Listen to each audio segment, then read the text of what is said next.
ayuhan nas ittaqu rabbakum alladzi khalaqakum min nafsin wahidah wa khalaqa minha zawjaha wa bassa minhuma rijalan katsiran wa nisaa wattaqullaha alladzi tasaaluna bihi wal arham innallaha kana 'alaykum raqiba.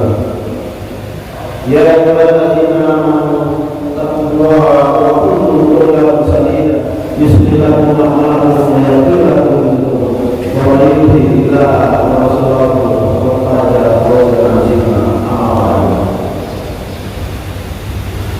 Fa inna asdaqal hadithi kitabullah wa khairal hadi hadi Muhammad sallallahu alaihi wasallam wa sharrul umuri muhdatsatuha wa kullu muhdatsatin bid'ah wa kullu bid'atin dhalalah wa kullu dhalalatin fi nar. Jemaah masjid Nurul Ilmi PP Madiun Taruna Karawang. Marilah kita bersyukur kepada Allah Subhanahu wa taala karena pada pagi hari ini kita masih diberikan nikmat iman, nikmat sehat, nikmat Islam, sehingga kita dapat melaksanakan ibadah salat subuh berjamaah. Mengawali pagi ini, tidak lupa senantiasa kita bersalawat kepada Muhammad SAW, Nabi yang berjalan yang membawa kita dari kegelapan menuju keterang. Kapan kita terakhir membaca Al-Quran? Kapan terakhir kita memahami Al-Quran, mengamalkan isinya? Di masjid ini setelah penghubung atau penasaran hanya beberapa saja yang sering membaca Al-Quran. Begitu juga tahun-tahun sebelumnya, dan orangnya pun ikut Islam. Artinya apa? Mereka sudah tahu manfaat membaca Al-Quran atau ganjarannya. Mujizat yang paling terakhir dari Nabi Muhammad SAW adalah Al-Quran. Dari seluruh Nabi, Nabi Musa mujizatnya apa? Nabi Musa mujizatnya tongkat, bisa berubah menjadi ular, kemudian dapat menelan lautan. Namun ketika beliau meninggal dunia, mana mujizat itu? Tidak ada. Nabi Ibrahim yang dengan ridho Allah dibakar, kemudian api menjadi dingin, dan mujizat itu pun hilang selama meninggalnya Nabi Ibrahim. Nabi Sulaiman yang dapat berbicara dengan hewan, Nabi Nuh yang membuat kapal menyelamatkan para kaumnya. Mujizat itu tidak ada. Sedangkan Al-Quran sampai sekarang masih ada. Jika ada satu ayat pun atau satu buku yang diganti, ini pasti kita tahu. Banyak anak kecil yang umur 10-12 sudah hafal Al-Quran. Kalau di agama lain tentunya tidak ada hafalan. Nah, marilah ya kita membaca Al-Quran sesuai dengan perintah Nabi Muhammad SAW dan juga Allah Subhanahu wa taala. Surat yang pertama kali diturunkan adalah Iqra, awal alam. Baca Iqra bismi rabbikal ladzi khalaqal insana min 'alaq dan seterusnya.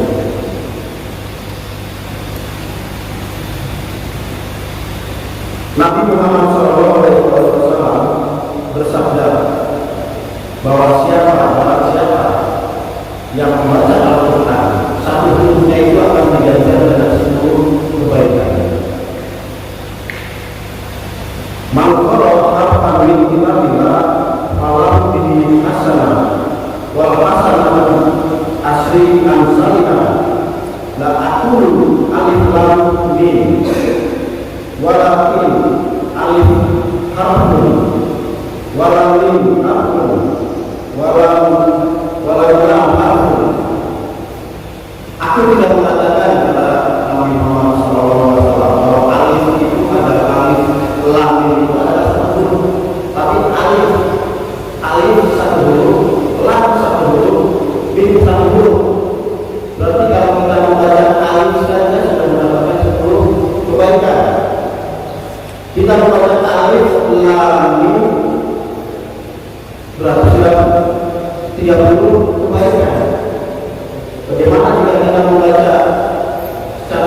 kira-kira 30 ayat.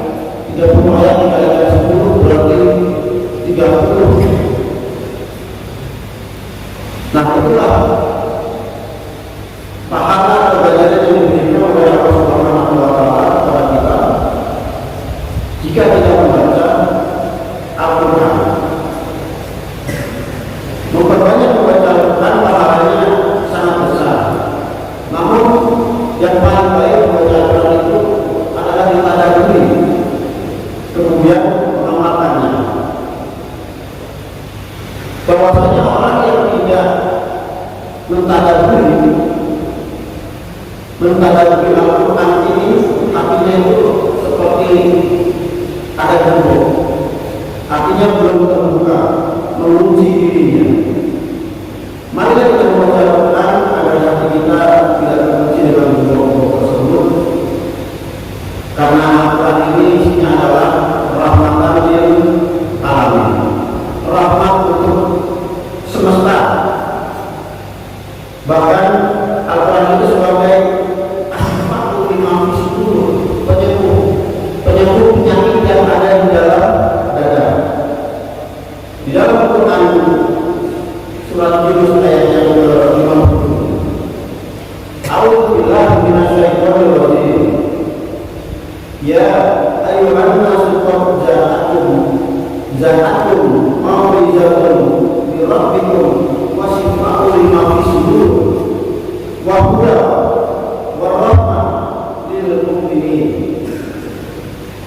Wahai manusia, telah datang kepada kalian kitab suci Al-Quran yang berisi peringatan, anjuran dan larangan. Jadi Al-Quran itu isinya peringatan, anjuran dan larangan. Al-Quran adalah obat penawar untuk penyakit bimbang, perahu, iri, dengki.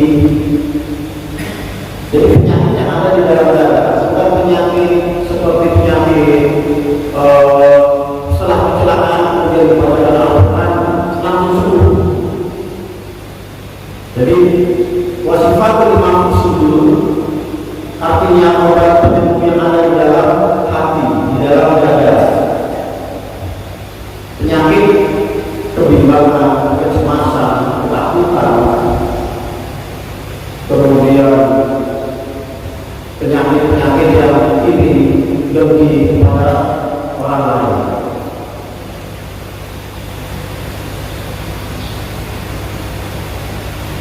Al-Quran telah diturunkan kepada mereka yang mengandung pelajaran bagi mereka dari Sang Pencipta, agar menjadi pengingat, pelembut dan obat hati, penyelamat dari kepercayaan dan hawa nafsu yang rusak,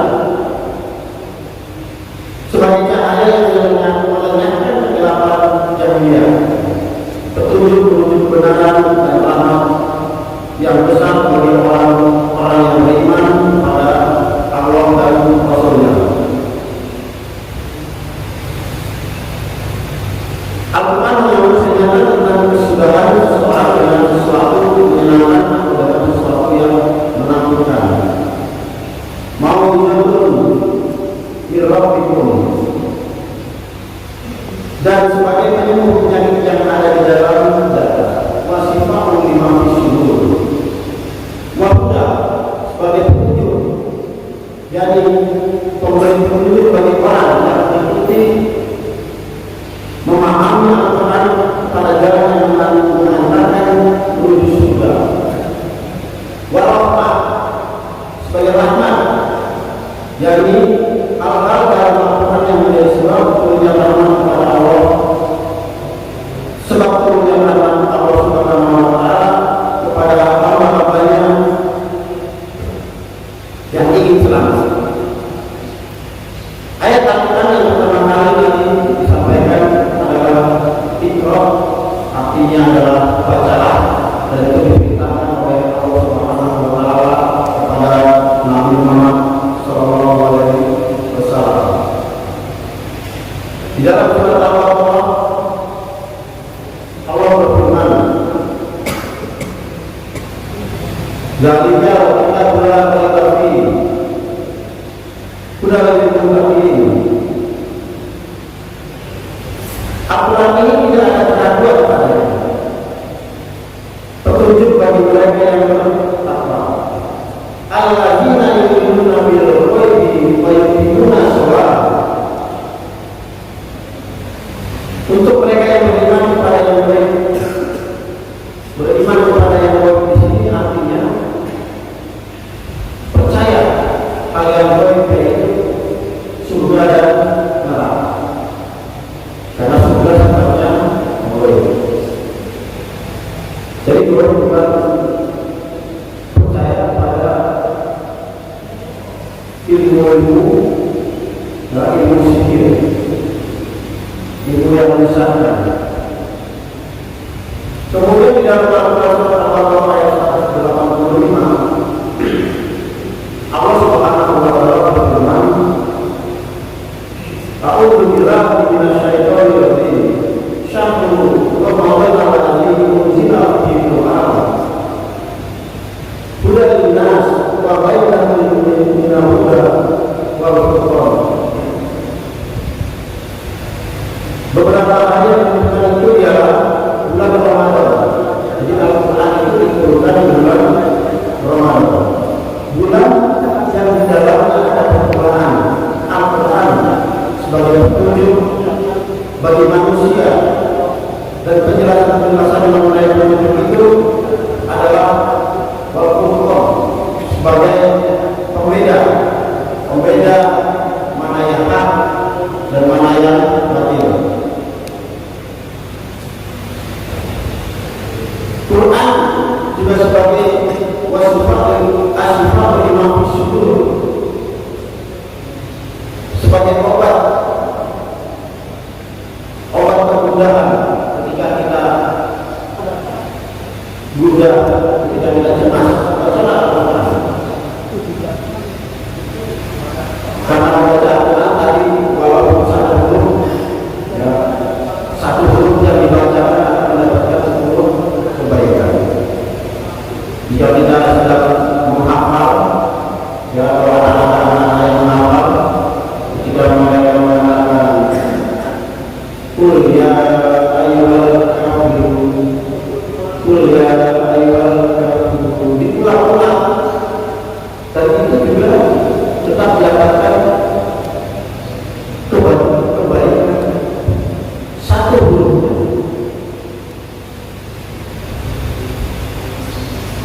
Kemudian di dalam surat Al-An'am ayat 153 Allah Subhanahu wa taala berfirman,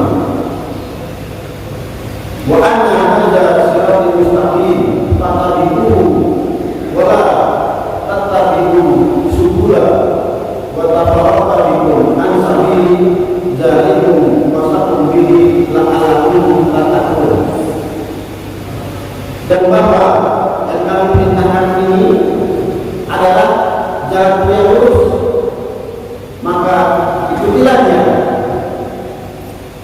dan janganlah kamu mengikuti jalan yang lain yang mencerai-beraikan.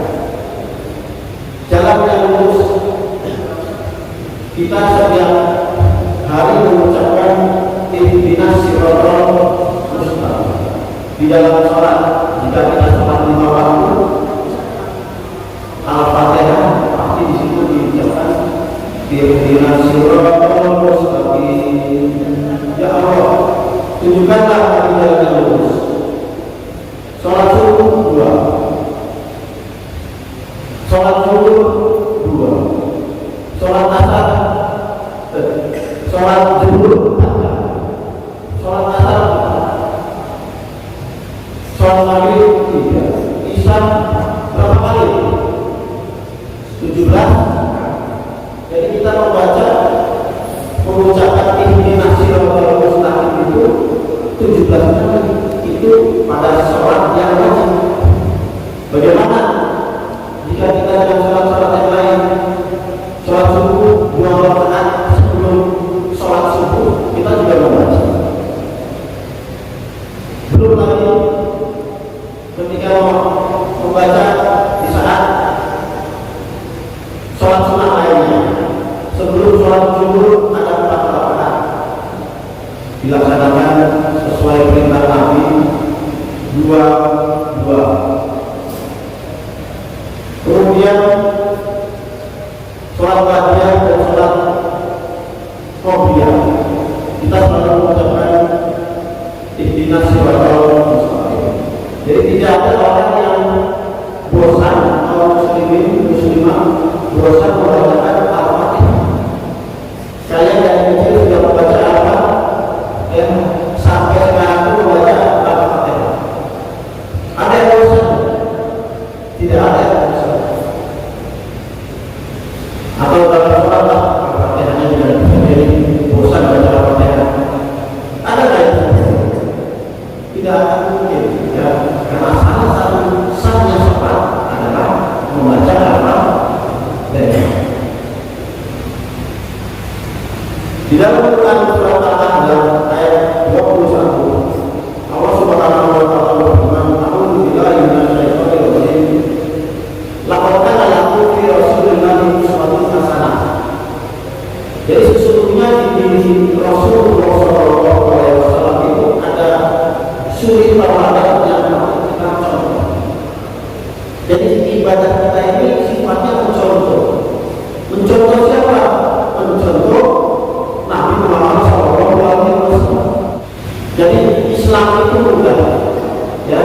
Islam itu mudah-mudahnya apa? Dia Nabi Muhammad SAW. Seperti apa dia? Pelajari, baca bukunya. Ketika tidak ada tuntunan dari Nabi Muhammad SAW, tidak begitu. Kadang-kadang ada yang berpikiran, ini kan baik. Baik kan menurut kita, tapi Nabi tidak mengerjakan, tapi sahabat tidak mengerjakan. Jadi itu yang dapat kami sampaikan pada subuh ini, yang mudah-mudahan bermanfaat. Yang terakhir dari surat Al-Araf ayat 204. A'udzu billahi minasyaitonir rajim. Wa idza quriyal Qur'an fastami'u lahu wa ansitu la'alaikum turhamun. Dan apabila Al-Quran maka dengarkanlah baik-baik. Jadi ketika ada orang membaca Al-Quran, kita mendengarkan baik-baik, karena kita juga sama seperti ketika imam sedang sholat membacakan ayatnya surah setelah Al-Fatihah, maka kita mendengarkan dengan baik-baik. Kadang kita berpikiran yang macam-macam. Subhanallah wa bihamdihi, asyhadu an la